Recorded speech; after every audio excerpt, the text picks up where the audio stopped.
A very good morning to you. Welcome to the West Ham Voice on Wednesday morning. If you ask any West Ham fan as to what business we're hoping to do in the remainder of this transfer window, almost every one of us would say that we need a striker, a box-to-box midfielder, and a central defender.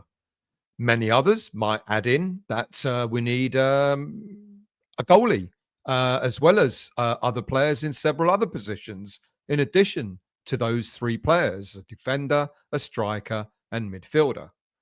But with the transfer window having just under 2 weeks to go, we all know that if we get one, maybe two players before the window shuts on the 3rd of February, then that's about as much as we expect, isn't it? If you're new to this channel, first time you're watching the West Ham Voice, do please consider becoming a subscriber. Costs nothing to subscribe, and all the content is free. And whether you are new or an existing subscriber or just passing through, if you enjoy this video, please do make sure you hit the like button on your way out. But of the three positions, a central defender, a box-to-box midfielder, and a striker, if we're only going to get up to two players, which two are the biggest priorities? Well, again, almost everyone will tell you that it's got to be a striker, got to be the number one position that we absolutely must fill. But then in the same breath, you would acknowledge that we are woefully short of central defenders, and even the ones that we've got aren't exactly doing a great job. But then you would go on to say that the reason why we don't have any dynamism in our play is because we don't have a strong box-to-box midfielder who can take the game by the scruff of the neck and dictate the pace of the game. So all of these points are valid. All these points are true. All these points mean that in an ideal world, we should be seeing the arrival of at least three new faces at West Ham in this transfer window. A central defender who's better than what we've currently got, a box-to-box midfielder who is better than what we currently have. In fact, I don't think we actually have a box-to-box midfielder at this moment in time. And of course, a striker, because we actually don't have any apart from Danny Ings. But my gut tells me, well, actually more than just my gut. I keep hearing that we're not likely to get three players in this window. And at best, we will see, like I said, one, maybe two new faces, both probably on loan. And those two new faces are very likely to be players from the Premier League. I know we're looking elsewhere, but at the moment, everything seems to point to maybe one or two loan signings from maybe the Premier League. But then you would correctly point out that instead of dipping into the transfer market, we've already got players in these positions that we need, and they're out on loan. So why don't we just bring them back to the club? We've got a central defender who's currently smashing it in Spain, as well as a central midfielder who's proving to be one of the best midfielders in the Championship this season. And then, of course, we've got a striker on loan. All right, in League One, but who's getting regular game time and not doing too badly with goals and assists. Now, look, I won't be discussing in any depth about Callum Marshall. He's doing really well at Huddersfield. He's scored 7 goals. He's got 3 assists in all competitions for the club this season. But my focus is going to be more on Gerd and Freddie Potts. So given that we are faced with a crisis in the squad, with injuries and players not performing to the levels that we expect, then why can't we just have them back? Well, the problem is loan deals are an odd beast because the clauses in them can be different for each and every player that gets loaned out. And the terms may be deemed or may be determined by the manager, or in our case, the head coach, who would have sanctioned the loan deals in the first place. Enter one, Julian Lopetegui. So let's start with Gerd. Now, in the second half of last season, we need to recall what was going on between the player and the then manager, David Moyes. We kept being told that Gerd was injured and unavailable for selection, yet whenever there was an international break, Agurd looked absolutely fine when selected to play for Morocco. The last time he returned from international duty was at the beginning of February 2024. And from then till the end of last season, he made just 5 appearances. He was on the bench for a further 3, and he wasn't in the squad at all for a further 7 games, of which 5 of those were the last 5 games of the season. And this was despite us hemorrhaging goals at an alarming rate and having to rely on a crocked Kurt Zuma to lead the defence. So something clearly wasn't right between Agurd and Moyes. But then enter new head coach Lopetegui, and we all thought that there would be a fresh start for all the players. And with Lopetegui's style of football, whatever that might have been, Agurd seemingly would have fitted in perfectly into what Lopetegui was trying to do at the club. But this was not to be the case either. So whatever was happening with Agurd seemed to go beyond just him and David Moyes. Clearly, the player just didn't want to be at West Ham. Now, there was talk of unrest and of him not being settled in England, in London. All of those rumours surfaced. And just before the summer transfer window closed, Agurd was hastily farmed out on a season-long loan to Spanish club Real Sociedad. And from the reports that we're getting, he's not only settled in Spain, but he seems to have become the linchpin in the Spanish club's defence.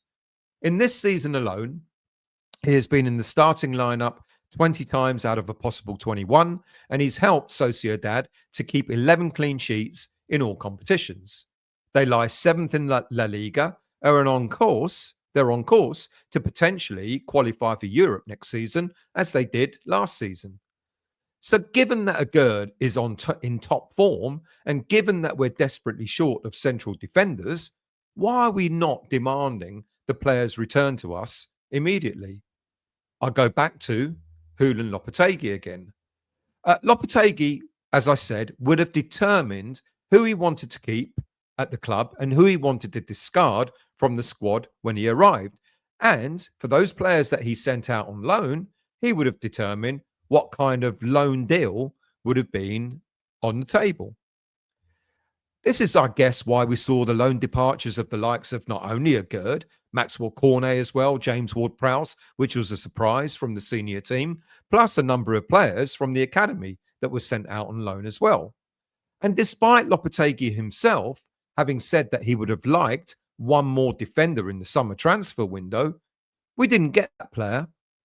But from what I understand, Lopetegui had absolutely no interest in Agurd staying, but then neither did Agurd want to stay as well.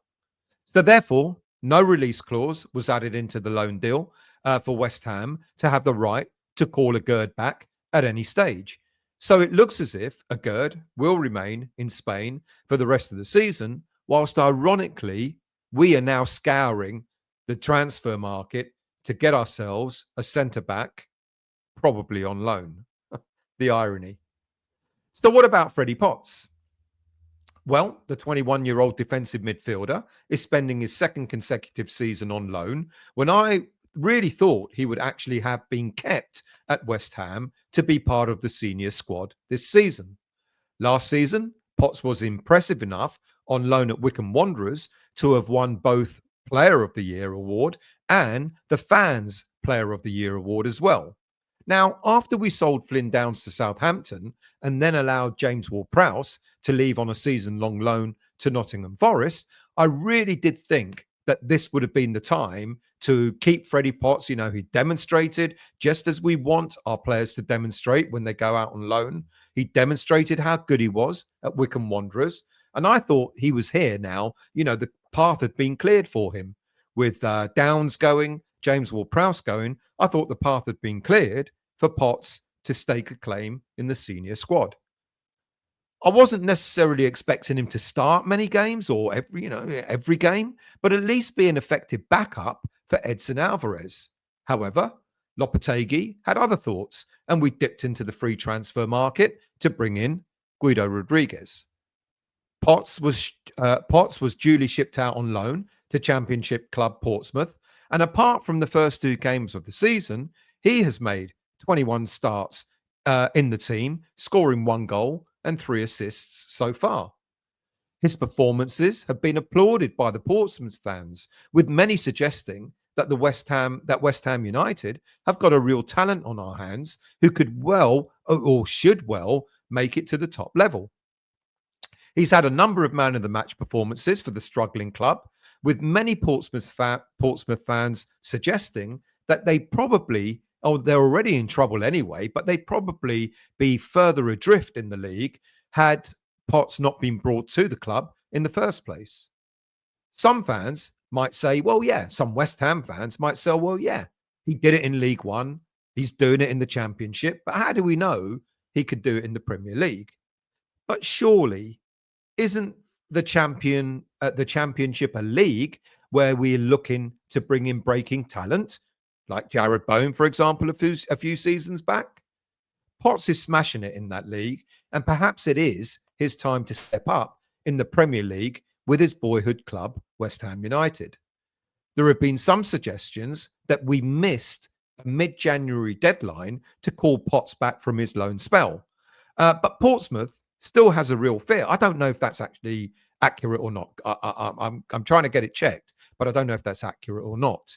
But Portsmouth has a real fear that West Ham will still call the player back from loan before this January window shuts. But the question over Potts isn't so much as to whether we have a clause to call the player back or not, but whether it will benefit the player himself to be called back or to stay where he is.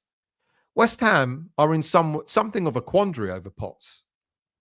As it stands, he's making good progress on loan. He's a regular starter, which is helping his development immeasurably.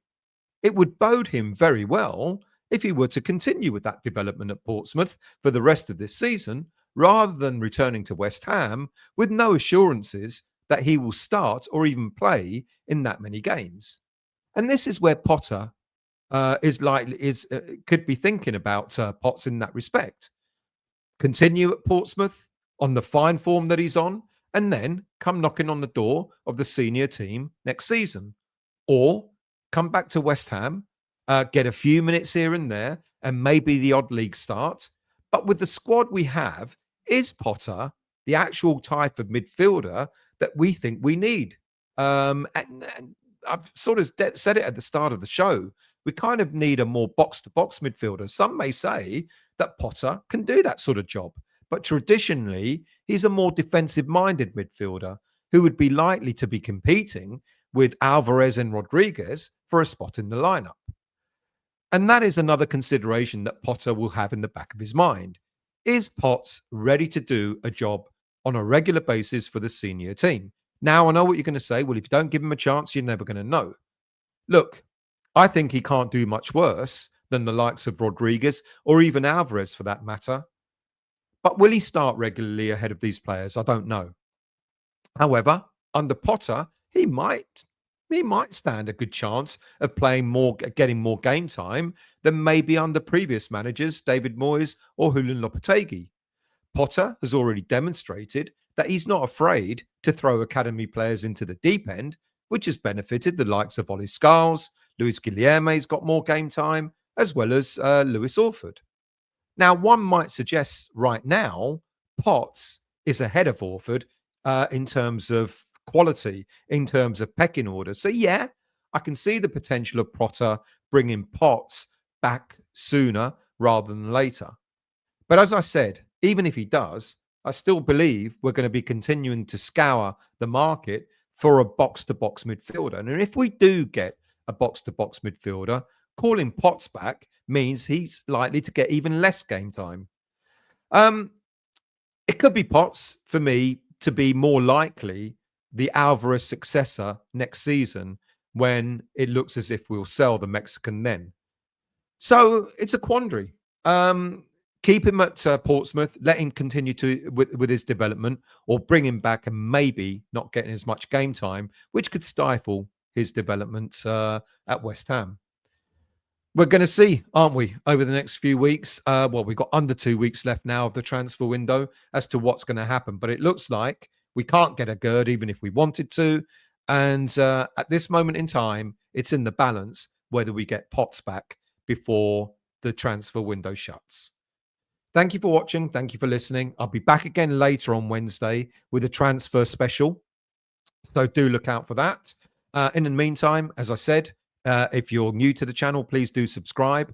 And whether you're new or not, or existing, should I say, please hit the like button as well.